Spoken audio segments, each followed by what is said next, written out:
வாழ்க வையகம், வாழ்க வளமுடன். அனைத்து உறவுகளுக்கும் இனிய வணக்கம். நாம் இந்த பதிவில் பெயர்ச்சியாகும் சுக்கிர பகவானால் உங்கள் வாழ்வில் ஏற்படக்கூடிய சுப மற்றும் அசுப பலன்கள் என்ன என்பதனையும், அசுப பலன் ஏற்படுமாயின் ராசிக்காரர்கள் செய்ய வேண்டிய பரிகாரம் என்ன, வழிபட வேண்டிய தெய்வம் யார், வழிபடும் முறை என்ன என்பதனை பற்றியும் விரிவாக காண்போம். நடக்கப் போகும் இந்த பெயர்ச்சியால் உங்கள் வாழ்வில் வளமும் நலமும் செல்வ செழிப்பும் பெற்று வாழ்வின் உயரிய நிலையை அடைய எல்லாம் வல்ல எம்பெருமானை வேண்டி விரும்பி கேட்டுக்கொள்கிறேன். சுக்கிர பகவான் செல்வம், மகிழ்ச்சி மற்றும் புகழை அள்ளித் தருபவர். மற்ற கிரகங்களைப் போலவே சுக்கிரனும் தனது ராசியை மாற்றுவார். சுக்கிரன் என்றால் இன்பம். மனித வாழ்க்கையில் அன்பு, பாசம், காதல் ஆகிய 3 இன்பங்களை அளிக்கக்கூடியவர் சுக்கிர பகவான். சுக்கிரன் சுகபோகங்களின் அதிபதி. சுக்கிர பகவான் மனைவி யோகம் தருபவர். ஆணுக்கு மனைவியை பற்றியும் பெண்ணுக்கு மன வாழ்க்கையை பற்றியும் சொல்லுகின்றவர். ஆகையால் சுக்கிர பகவான் நமது ஜாதக கட்டத்தில் நல்ல யோக அம்சத்துடன் இருப்பது அவசியம். இவருடைய தசா காலமான 20 வருடங்களில் மிகப்பெரிய ராஜயோக பலன்கள் உண்டாகும். இந்த சுக்கிர பெயர்ச்சியால் யாருக்கெல்லாம் சுக்கிர திசை அடிக்கப் போகிறது என்று பார்க்கலாம். வருகிற ஆகஸ்ட் மாதம் 26ஆம் தேதி சுக்கிர பகவான் பெயர்ச்சி அடையப் போகிறார். அடுத்த மாதம் செப்டம்பர் 20ஆம் தேதி வரை 26 நாட்கள் இந்த பயணம் தொடரும். இந்த சுக்கிர பெயர்ச்சியானது ஒரு சில ராசிக்காரர்களின் வாழ்வை புரட்டி போடப் போகிறது. துரோகத்தால் பிரிந்த கணவன் மனைவி, சகோதர சகோதரிகள் உறவு ஒன்று சேரப் போகிறது. நட்பு என்னும் நஞ்சால் உங்கள் உறவை பிரித்த துரோகியை இனம் கண்டு உண்மையான உறவு யார் என்பதனை அறிந்து கொள்வீர்கள். நஷ்டம் மட்டுமே பார்த்த வியாபாரிகள் திடீர் லாபத்தை அடைய உள்ளீர்கள். திடீர் லாட்டரி அடித்தது போல் லாபம் இரட்டிப்பாகும். சனி பார்வையினால் ஏற்படும் காம சிந்தனைகள் இந்த சுக்கிர பெயர்ச்சியால் சரியாகும். தகாத பெண் உறவை தவிர்த்து ஆன்மீக பயணத்தை தொடர்வீர்கள். சதி எதுவாக இருந்தாலும் அதை முறியடிப்பது சிவனின் விதியாகும். சிவனின் துணை இருந்தால் எதிரில் யமனே வந்தாலும் சமாளித்து வெற்றியடையலாம். இனி உங்கள் ராசிக்கான பலன்கள் என்ன என்பதனையும் அதற்கான பரிகாரம் என்ன என்பதனையும் காண்போம். கும்பராசி அன்பர்களே, இந்த பெயர்ச்சி காலகட்டத்தில் எடுத்த காரியங்களில் அனுகூலம் உண்டாகும். முயற்சிகளில் வெற்றி பெறுவீர்கள். வழக்குகளில் சாதகமான தீர்ப்பு கிடைக்கும். எதிர்பாராத பணவரவுக்கும் வாய்ப்பு உண்டு.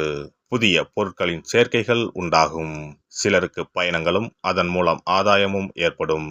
புதிய ஆடை ஆபரணங்கள் வாங்கி மகிழ்வீர்கள். ஆனாலும் குடும்பத்தில் அடிக்கடி வீண் விவாதம், கணவன் மனைவிக்கு இடையே கருத்து வேறுபாடுகள் தோன்றக்கூடும். ஒருவரை ஒருவர் அனுசரித்து செல்வது நல்லது. இனி குடும்பத்தில் மகிழ்ச்சியும் நிம்மதியும் உண்டாகும். பிள்ளைகள் வகையில் பெருமை சேரும். உறவினர்கள் வருகையும் அவர்களால் உதவிகளும் உண்டு. சுப நிகழ்ச்சிகளில் கலந்து கொள்வீர்கள். உடல் ஆரோக்கியத்தில் மட்டும் கவனம் தேவை.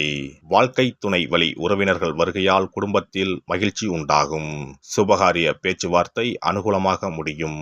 புதிய முயற்சிகளை தவிர்ப்பது நல்லது. சிலருக்கு ஆன்மீக பயணம் மேற்கொள்ளும் வாய்ப்புகள் உண்டாகும்.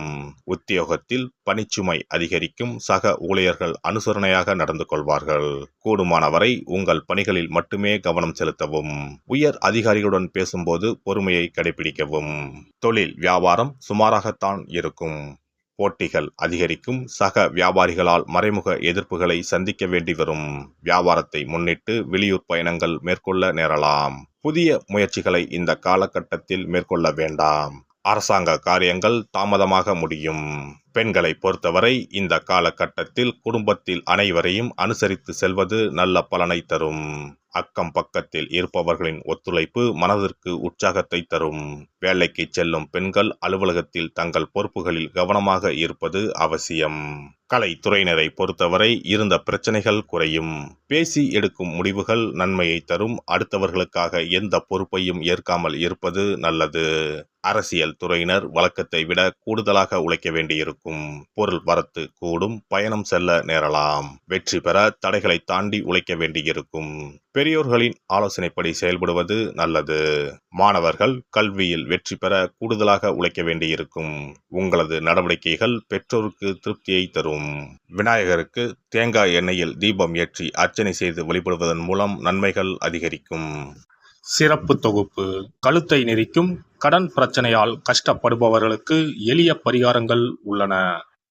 ருண, ரோக, சத்ரு இந்த 3மே மனிதர்களை வெல்லக்கொள்ளும். அதிலும் கடன் பிரச்சனை கவலையை ஏற்படுத்தி மனிதர்களை கலங்க வைத்துக் கொள்ளும். கடன் பிரச்சனையால் கஷ்டப்படுபவர்களுக்கு எளிய பரிகாரங்கள் உள்ளன. இந்த எளிய பரிகாரங்களை நம்பிக்கையோடு செய்தால் நிச்சயம் பலன் கிடைக்கும்.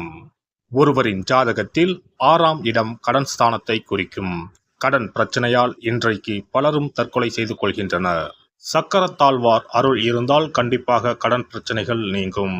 பெருமாள் கோவிலுக்கு சென்று சனி மற்றும் புதன்கிழமைகளில் சக்கரத்தாழ்வார் சன்னதியில் துளசி மாலை சாற்றி 12 முறை வலம் வர வேண்டும்.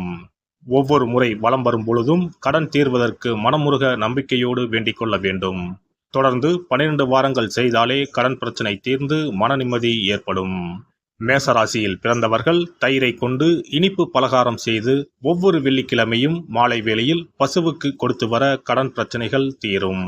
விருச்சிக ராசியில் பிறந்தவர்கள் ஞாயிற்றுக்கிழமை அன்று லட்சுமி நரசிம்மருக்கு காய்ச்சிய பசும்பால் அல்லது பானகத்தை பிரசாதமாக வைக்க வேண்டும்.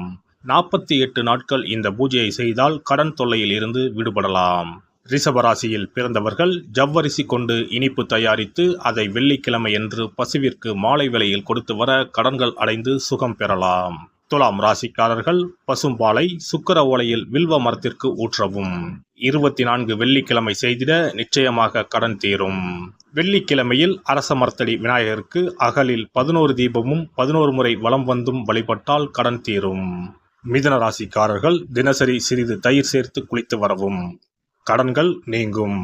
மாலை வேளையில் சூரிய தரிசனம் அஸ்தமனத்துக்கு முன் செய்து வரவும்.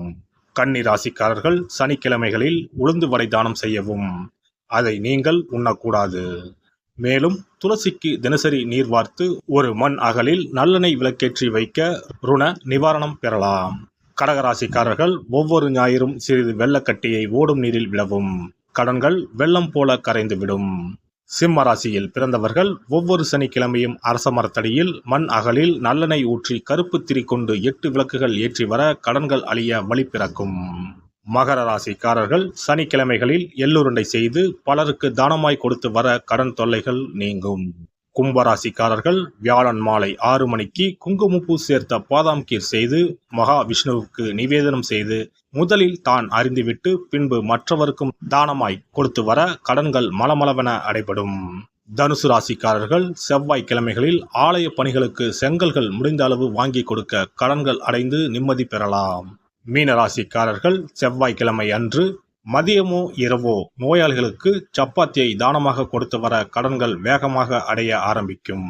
குறைந்தது 9 சப்பாத்திகள் கொடுப்பது நல்லது. செவ்வாய் பகவானை மனதார நினைத்துக் கொள்வது நலம் தரும். பௌர்ணமி நாளில் குலதெய்வத்திற்கு படையலிட்டு வழிபடுவது சிறப்பு. குலதெய்வ படம் இல்லாதவர்களும் குலதெய்வம் பற்றி தெரியாதவர்களும் 5 முக குத்து விளக்கை பூஜை அறையில் ஏற்றி வைத்து படையல் போட்டு கற்பூர ஆரத்தி காட்டி கடன் பிரச்சனை நீங்க மனதார வேண்டிக் கொள்ளலாம். இவ்வாறாக 9 பௌர்ணமிகள் விடாமல் இந்த பரிகாரம் செய்ய கடன் தொல்லைகள் எளிதாக தீர்ந்துவிடும். கடன் தீர்வதற்கான வழிகளும் கிடைக்கும். இந்த பரிகாரத்தை அனைத்து ராசிக்காரர்களும் செய்யலாம். எல்லாம் வல்ல இறையருளால் நீங்களும் உங்கள் அன்பு குடும்பமும் உடல் நலம், நீலாயுள், நிறை செல்வம், உயர் புகழ், மெய்ஞானம் ஓங்கி வாழ்க வளமுடன். இந்த வீடியோ பதிவு உங்களுக்கு பிடித்திருந்தால் லைக் பண்ணுங்க, கமெண்ட் பண்ணுங்க, ஷேர் பண்ணுங்க, மறக்காம சப்ஸ்கிரைப் பண்ணுங்க, பக்கத்துல இருக்கிற பெல் பட்டனை கிளிக் பண்ணுங்க. நன்றி, வணக்கம். ஓம் நமச்சிவாய. சிவாய நம.